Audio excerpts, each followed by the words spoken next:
It looks like it is game over for AEW's Jon Moxley.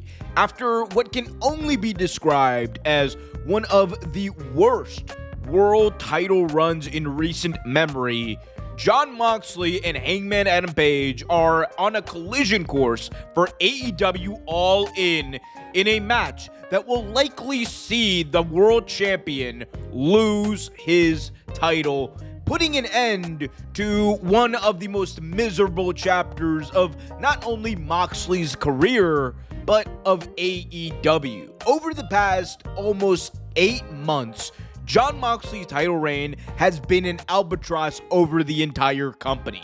It has not been good. The matches have been horrible, from Orange Cassidy to Jay White to even Adam Copeland. Matches that people believed were going to live up to that hype, and matches that people believed were at least in some part going to be entertaining, instead were long, drawn-out, bloodline-esque garbage. And the unfortunate truth is that over the past year, it seems like AEW was very much comfortable with the match structure of having people just run in and do these big schmozzes to end these main event pay-per-view matches, but never really pay things off. And the weird thing has been how we got here. Originally, it felt like this entire storyline was leading to something bigger, potentially the involvement of people like Shane McMahon, or at least building up a new star to take the mantle away. Because when Jon Moxley was cutting those original promos, it did feel like this was supposed to build up a new star. And there were plenty of people that could have picked up that mantle. Orange Cassidy is someone who tried and failed. There was also a lot of talk about Darby Allin originally being planned to be Moxley's final opponent and win the world championship from him. Yet, at the end of the day, that is not what they are doing. Instead, it looks like AEW has pivoted in one of the best possible ways they could have. They are going back to the man who the company was built around. They are going back to the character that has defined AEW. They are going back to Hangman Adam Page. Hangman Adam Page is someone whose triumphant redemption is worth its own video, but one thing is true. The fact that AEW did not really seem to have a cohesive plan to finish up this Death Rider storyline, and they lucked their way into Hangman Adam Page's redemption arc in this way, that is more of an indictment on the booking and, quite honestly, the past 8 months of this championship reign than anything. This was not the original plan by all indications, and it looks like they finally realized somewhere during the Owen Hart Cup that there was only one true direction to go. The fans were not loving the Jon Moxley heel run. The people hated the Death Riders. And above all, the biggest critique you can lay at the feet of this gimmick: the person getting the most heat in that entire group is not the AEW World Champion. The person the fans are chanting, the person the fans are booing, the person whose name is coming out of their mouths is not Jon Moxley. It is instead Wheeler Yuta.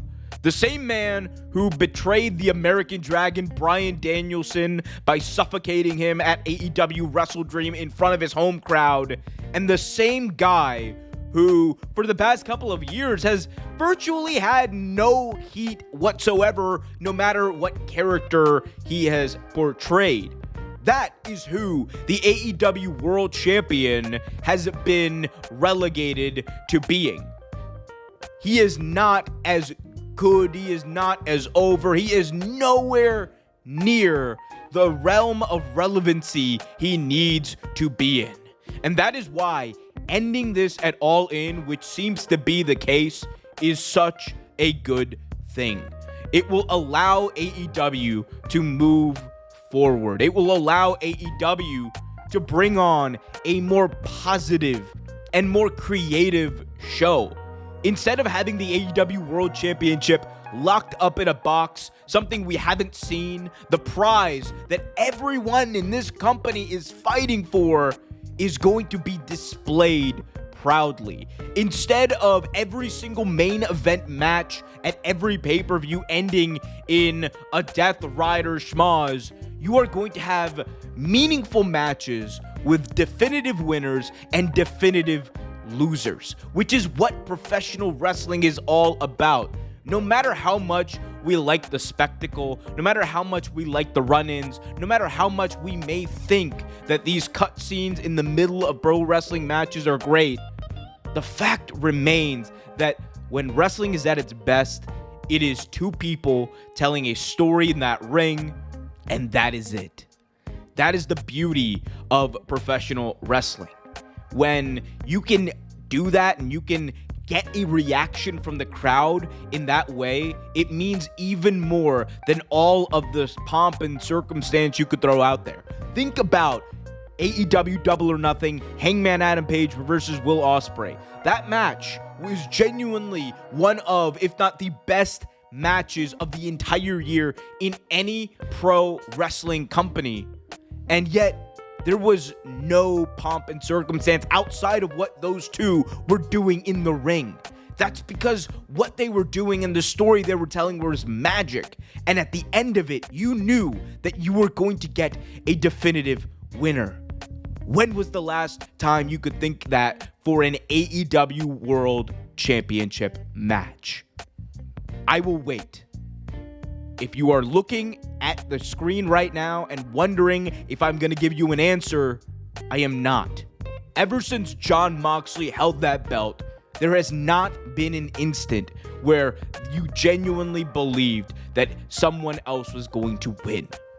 And while it's understandable for a few stints, as a booker, if you're Tony Khan, the thing you're supposed to do is, even in those situations, have people suspend their disbelief. That was never in the cards.